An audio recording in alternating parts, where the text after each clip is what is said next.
Dear brothers and sisters, today, as I said, it is Catechetical Sunday. And we are asked to pray especially for the so-called catechists in our diocese, all those men and women who have been officially commissioned to teach religion to our children.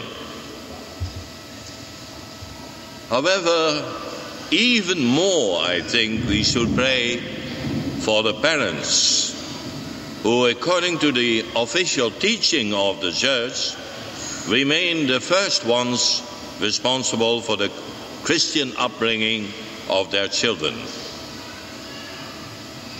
Therefore, from time to time, I feel every parent should ask himself or herself a few questions, at least these three. Question number one: is your house a house of prayer? Can it be seen that you pray yourself? And how much do you help your children to pray? Before and after meals, for instance, or before they go to bed? Praying alone as well as praying together? In the past, Catholics used to say, the family that prays together stays together. But it seems that for some reason this practice of shared family prayer has more or less died out. The other day I heard one of our priests say, if out of the 100 Catholic couples, there are 2 who are still in the habit of praying together, I will be surprised. Perhaps an exaggeration, but I hope it is a bit better than that, because if it is so, it is sad. Question number 2. Do you play an active part in the religious instruction of your children? Not only by sending them to the catechism classes, that is the least you should do, but also by teaching them religion yourselves.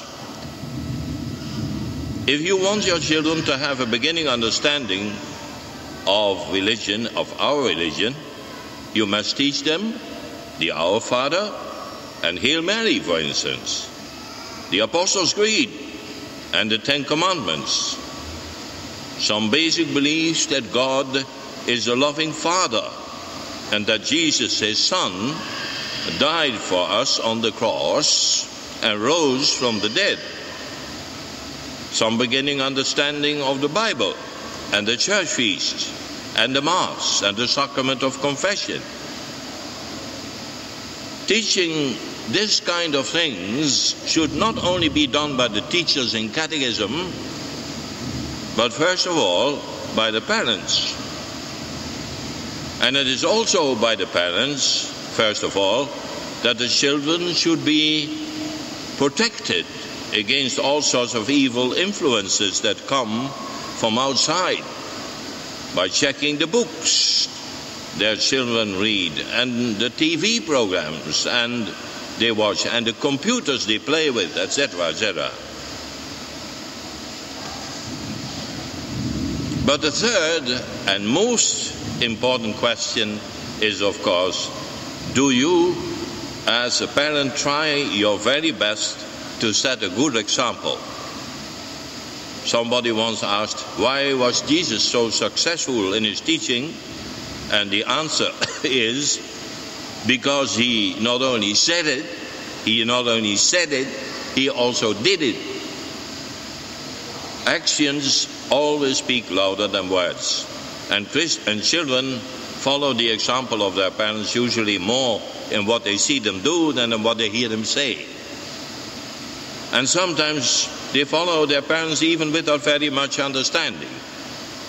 If you curse, they will curse. If you do not pray, they will not pray. If you tell lies, they will do the same. On the other hand, very often it is from parents who really practice their faith that the best Catholics come. I remember with a certain pride the history of the Dutch missionaries in the 19th century. They went all over the world, Africa, China, Asia, also Singapore, to sow the seeds of God's word. They followed God's call radically, occasionally even to the point of death. They had to go through unimaginable hardships. They traveled through the wilderness, sometimes for months, without any of the means of our modern communication. They frequently could not preach any sermon because they simply did not know the language of the people they met. I remember Father Damien, who, when he first preached in the local dialect to the lepers of Molokai, the people burst into laughter because he was practically ununderstandable and was absolutely stupid in his pronunciation of their language. The missionaries sometimes could not stand the local food. Their bodies had no antidotes against the various diseases of the jungle. The average lifespan of a Dutch missionary in Africa was 5 years.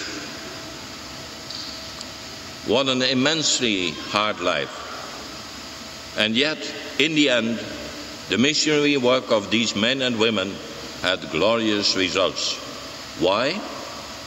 Because they had learned at home, in their families, from their own fathers and mothers, first of all, that they should never give up, and that there is nothing greater and holier in the service of the Lord than to follow him radically, even if needs be to the point of death.